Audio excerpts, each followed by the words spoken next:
Dan selanjutnya, perkenalkan nama saya Samuel ya. Oke. Yang terakhir saya yaitu Ada Bintang Sewan. Salam kenal semua. Salam kenal.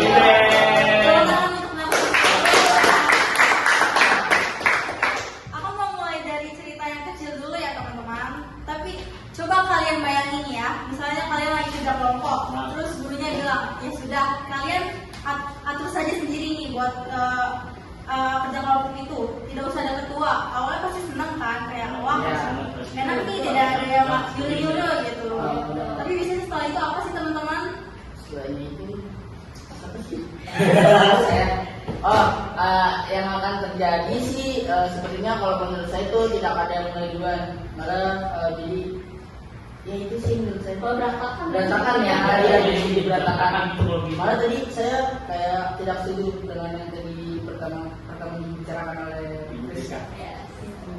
Ibu ya. Gitu. Lanjut.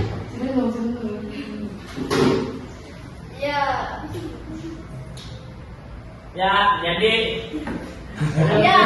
kita kalau udah mulai bicara, jangan kebanyakan bicara gitu. Jadi kita nggak ada pendapatan juga kan. nah, Pesan gitu ya. ya betul. Jadi nih, kadang itu orang ada yang tidak ikut bekerja karena mereka itu kayak merasa nggak ada aturan ini, jadi nggak apa-apa lah, kayak gitu kadang. Ya, betul. Jadi kebebasan itu memang enak di awal, tapi kalau tidak ada yang arahin malah jadi kacau dan ternyata Indonesia pernah ngalamin hal yang mirip seperti itu, tapi dalam bentuk pemerintahan negara. Hari ini kita bakal bahas tentang demokrasi liberal di Indonesia. Ya. Oke, Ceci, coba jelasin, tapi bayangin sama lagi cerita temen bukan lagi presentasi. Demokrasi liberal itu apa sih? Oke, baik aja nih seperti yang tadi sudah Rizka bilang, semua orang tuh punya kebebasan. Nah, dalam demokrasi liberal ini, rakyat itu mau ngomong itu bebas. Kayak kita berpendapat bebas, terus juga pemerintah juga boleh kritik. Karena kebebasan itu perlu adanya yang namanya kerjasama. Seperti kerja kelompok tadi, semuanya bebas, tapi kalau tidak ada yang menyatukan akan berantakan. Benar sih itu, benar. Oh, jadi masalahnya bukan di bebasnya, tapi di cara orang-orang menjalankannya ya? Iya. Berarti teman diri sendiri gitu. Iya. Iya sih, apa sih namanya yang saya lihat sih apa ya, Indonesia itu baru merdeka, jadi kayak mereka ya masih belajar untuk masih belajar untuk memahami sistem pemerintahan tersebut. Dan ini tuh terjadi sekitar kapan sih tahunnya?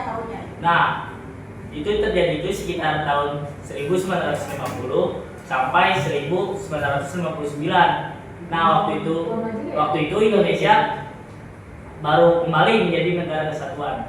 Sebelumnya juga sempat jadi negara federal kan? Iya, sebelumnya. Iya, jadi Republik Indonesia Serikat juga, tapi tidak lama sih. Akhirnya kembali lagi di negara kesatuan.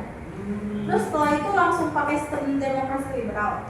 Ya, dengan Undang-Undang Dasar sementara 1950 dan pakai sistem parlementer. Tapi aku masih agak bingung sih soal sistem parlementer tuh kayak gimana, dan coba jelasin pakai contoh yang gampang nih kalau yang sumber. Nah, coba bayangin, kalian punya ketua kelompok nih. Nah, ketua kelompok ini cuma bisa jalan kalau anggotanya mendukung. Nah, sebaliknya kalau anggotanya tidak mendukung, itu ya bisa saja ketua ini bisa diganti. Oh, jadi seperti tidak punya kekuatan penuh ya? Nah, iya, sama seperti waktu itu kabinet juga tidak akan berjalan jika tidak mendapat dukungan dari DPR. Kalau DPR tadi setuju gimana? Kalau menurut saya, kalau misalnya DPR setuju, itu langsung bisa dijatuhkan dengan mosi tidak percaya. Oh, berarti waktu itu sangat tidak stabil dong. Yang saya tahu, maka dari itu kabinet memang sering berganti pada masa itu. Ya, emang betul diganti. Ya. Baru mulai kerja sudah jatuh. Ganti lagi, mulai lagi dari awal. Ya. Itu pasti capek sih kalau dibayangin. Iya, Capek banget sih. Benar, capek itu. Capek banget sih. Nah, dampaknya itu bukan dicapainya doang, dampaknya itu ke negara cukup besar. Seperti pembangunannya jadi tidak berjalan dengan baik lah, dan berantakan pokoknya dari situ negara kita. Dan kalau disederhanakan ini seperti kita bikin rencana tapi setiap minggu diganti orang yang megang ya. Benar. Itu ya banget sih. Jadi tidak ada yang akan benar-benar selesai. Tapi aku dengar ada satu hal yang cukup berhasil di masa ini, yaitu pemilu 1955. Itu kenapa penting banget sih? Kalau boleh tahu, tolong ceritain dong. Karena itu adalah pemilu pertama di Indonesia dan berjalan cukup jujur dan demokratis, teman. Untuk negara yang baru merdeka itu hebat sih. Iya, Iya, bener betul. banget. Benar. Iya. Iya, ada banyak banget partai yang ikut seperti PSI, Mayuni, NU, dan PKL. PKI. Pak. Oke, kalau dari tadi kita bahas sebenarnya ada sisi bagusnya juga ya. Dan menurut kalian kelebihan dan kekurangannya apa sih? Tolong ceritain dong. Kalau menurut saya kelebihannya itu untuk kebebasan berpendapat menjadi terasa banget sih. Ya, Ya. ya betul. Emang masyarakat juga jadi lebih aktif dalam politik. Nah, dan informasi itu lebih terbuka. Ya, lalu saya pengen menginformasikan untuk kalian-kalian yang tidak tahu kebebasan berpendapat itu untuk apa. Jadi kebebasan berpendapat itu untuk berdaulat. Ya, nah misalnya itu kayak, Seperti mengikuti pemilu. nah ya bisa itu. Nah, ya betul lah. Ya. Yang itu. Nah, jadi untuk kekurangannya itu seperti pemerintah itu menjadi kurang stabil. Dan terlalu banyak kritis ya berpartai pasti. Mengenai politik. Tapi aku masih kepikiran satu hal nih. Kalau memang kebebasan itu bagus, kenapa di Indonesia waktu itu malah seperti kebablasan? Apakah karena terlalu banyak partai atau karena orang-orangnya belum siap? Menurut aku sih dua-duanya, sebaliknya aja sih. Pada masa itu kan politik partai itu banyak banget kan jumlahnya, dan yang dari masing-masing atau kepentingan masing-masing. Jadi bukan di saling hukum, malah jadi sekretariat kepentingan nggak sih? Benar, setuju gue.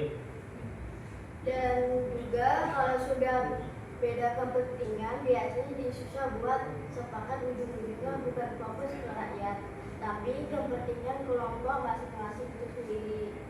Ini kayak kalau dalam kelas tuh tiap kelompok kecil mau menang sendiri ya. Iya. Ya, Iya. Dan juga terkadang kayak apa ya, Dia ada yang mau. lebih mementingkan kelompok daripada masyarakat itu sendiri. Jadi kayak nggak ada yang mau ngalah. Ya kadang mengolah benar. Dan masalahnya itu di negara kita waktu itu ego politiknya masih sangat tinggi. Jadi mereka semua itu kayak lebih mentingin partainya kuat dulu dibandingkan negaranya. Jadi urusan negara itu belakangan. Ya, jadi di belakangin negara. Langsung terus sampai akhirnya Indonesia memutuskan untuk berhenti pakai sistem ini ya. Atau bagaimana? Iya, waktu itu akhirnya Indonesia berhenti karena itu sistemnya itu nggak jelas. Kabinet terus berganti, konflik makin meningkat, dan negara kita menjadi makin tidak stabil dan tidak jelas arahnya mau kemana. Ya, jadi saya setuju banget dengan yang dibicarakan oleh Samuel barusan. Bahkan yang saya lihat itu kebanyakan orang-orang tidak mau mengalah. Menang sendiri ya. Iya, mau menang sendiri. Padahal kalau kita kompromi kan Jadi bisa jadi baik, benar. Iya itu. Hasilnya bagus kan? Iya, hasilnya jadi bagus. Oke, terus kondisi itu berlangsung terus sampai akhirnya Indonesia memutuskan untuk berhenti pakai sistem ini atau bagaimana?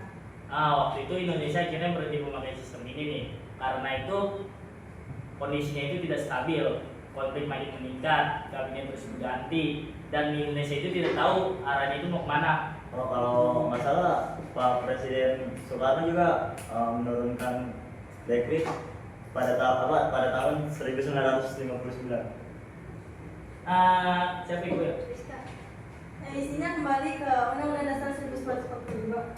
Ya, dan dari situlah masuk ke masa demokrasi terpimpin.